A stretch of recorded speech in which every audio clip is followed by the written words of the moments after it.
to another Wellness Wednesday. I am Dr. Andrea Schnowske. I am a chiropractic and holistic health practitioner here in Peoria, Illinois at Freedom Chiropractic and Holistic Health. Now today, we're going to talk a little bit more about what you can do for depression and anxiety. Now, a lot of times when patients are coming into my office, they may not know where to start. They may have children that are having depression, anxiety symptoms, or even panic attacks, and again, not really know where to start or where and what they can do. I also have some patients that have already been on antidepressant medications, and maybe they're wanting to know about how they can get more in control of their health.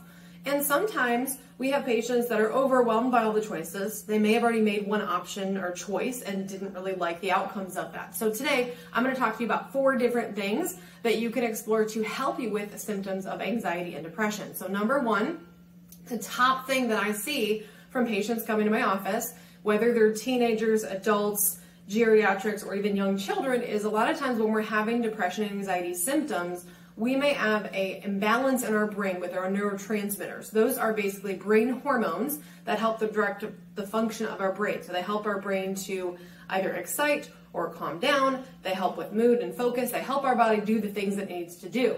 And sometimes that imbalance is actually caused by a protein deficiency. So protein is an essential nutrient that you need to get in your diet. Your body cannot make protein unless you're getting amino acids or protein sources in. And if you're not eating it, your body will actually digest you to make up for that. So that means that if you're not getting protein, your body will break down your muscles, which will cause muscle weakness. It'll cause muscle loss. That'll put more pressure on your joints and can cause arthritis pains. But eventually, if you run out of muscle mass that your body can break down, it'll start breaking down your heart, which can cause your cardiovascular risk to go up. So the number 1 thing you need to make sure you're doing is getting enough protein. Now, typically, I recommend about 5 servings of protein, and a serving size is the size of your palm. So 2 eggs, 2 tablespoons of peanut butter, a handful of mixed nuts, or about 4 ounces of beans, brown rice, fish, chicken, pork, beef, whatever type of protein source you're using. If you are using only plant proteins, you will need to aim for 7 servings a day to make sure your body's getting enough. And typically you will need some type of biotin or some other type of supplementation to make sure you're getting enough collagen. Now your body breaks that protein down and, like I said, uses it to make enzymes, neurotransmitters, helps it to rebuild muscle, helps it to rebuild any type of damage in your body. So it's very important that you're getting enough protein. If you're looking at grams, it's going to be about half a gram per pound of body weight. So if you're 100 pounds, 50 grams of protein. Now that may seem like a lot, but that's what your body needs just to function. If you are a bodybuilder, if you're doing very heavy workouts, or you're trying to build muscle to lose weight, you may want to aim for 3/4 of a gram, so 75 grams if you're 100 pounds, rather than the 50. And that'll help to make sure your body has enough protein to sustain everyday living and muscle building, as well as making enough of those neurotransmitters. Now, the second problem and the second thing that we need to do is make sure we don't have any digestive issues. If you have digestive issues, so if you are having issues with like heartburn or stomach pain or indigestion, or if you're having issues where after you eat, your stomach is very upset, maybe you have more IBS or irritable bowel symptoms where you're back in the bathroom very quickly, your body may not be able to break that down or absorb the nutrition from it.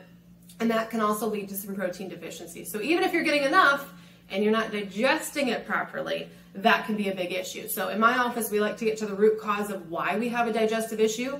A lot of times heartburn is caused by the actual protective layer in the stomach not being thick enough, not producing acid of the right quality, and that can cause things not to be broken down, and that can even cause reflux and things like that too.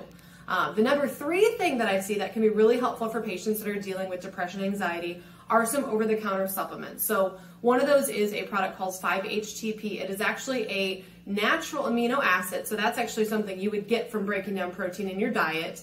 But 5-HTP is a precursor. Your body uses that to make serotonin, which is your happy hormone, so that can help with depression and anxiety symptoms. It also helps with melatonin for sleep. So if you're having trouble sleeping, if you are having trouble staying asleep at night or waking up frequently, that can also be a symptom that you may not be having enough of that melatonin. So by adding 5-HTP in, we can give more Lego blocks so that your body can make more of those hormones that it needs on its own terms. Another supplement that can be really helpful is something called GABA. That's actually it's an inhibitory neurotransmitter. So that one actually goes into your brain it will help to calm down an overactive nervous system. So when you're dealing with anxiety symptoms, you can actually take that. We actually have a chewable at the front desk that GABA can actually be taken and chew it to help kind of reduce some of those anxiety symptoms or depression symptoms. Basically, it helps to calm down some of those pathways that tend to be overworked. You can also take that as an alternative to antidepressants in some cases. So if you're looking for an option that is more just kind of something you can take for a long-term basis, the 5-HTP is good. The GABA works great on a short-term basis to make sure your body has some of that to kind of calm down the brain function. So those are great things to have in your toolbox. If you are taking SSRIs or those antidepressant medications that are serotonin reuptake inhibitors, what tends to happen with those is they recycle your serotonin. So if your body's only producing a little bit of serotonin and then you're on an antidepressant like an SSRI, it's going to recycle that over and over again, and sometimes your body will produce less. So when we're on an antidepressant medication, sometimes our body produces less and less of serotonin and we keep recycling it and it doesn't work as well. So sometimes I find that we can actually do a combination and work with your doctor or your counselor that's prescribing your antidepressant to try to find a happy medium for can we reduce our antidepressant as we're working on increasing protein levels and even looking at 5-HTP or GABA to help relieve those symptoms so that we can potentially get off of that altogether. And the number 4 thing is working with a counselor or a therapist. A lot of times when we have anxiety and depression symptoms, there may be something going on where we are struggling with how to deal with certain situations. We may have a history or things that we grew up with or things we were trained and how to deal with situations that we grew up with. That's a learned behavior that may not be 100% correct. So for example, we don't always think about this, but when we're young, we are trained how to do things and what's expected, what's obligated of us as children. Now that may sound like something that's great to have those rules and those things in place as a child learning right from wrong. However, sometimes the things that we learn may not be 100% correct, and that can actually cause us to react in certain situations not a way that's healthy for us. So by working with a counselor or a therapist, a lot of times they can help you figure out if there's maybe some ways that you're not reacting properly or give you some tools to help react a little bit better in those situations. And they can work with you one-on-one to find out if there's some things that they can do to help change how your brain functions or how you react to certain situations to deal with those issues so that you're not having depression and anxiety symptoms with that. Like I said, they may prescribe some medications, but there are some great alternative options if you are not wanting to, or if you're wanting to get off of your antidepressant medications. You can definitely talk with your counselor or therapist about that. Like I said, we have some great options in our office. A lot of times we work with people more on some of the dietary aspects and the digestive aspects and the supplement aspects. And then, sometimes if you're not really sure, if you've never seen a counselor or a therapist before, we can kind of provide a little bit of insight as to what you need to explore or what you might want to research to find out if that might be something you need to look into. So thanks for tuning in this Wellness Wednesday. We'll see you again next Wednesday at 5 o'clock.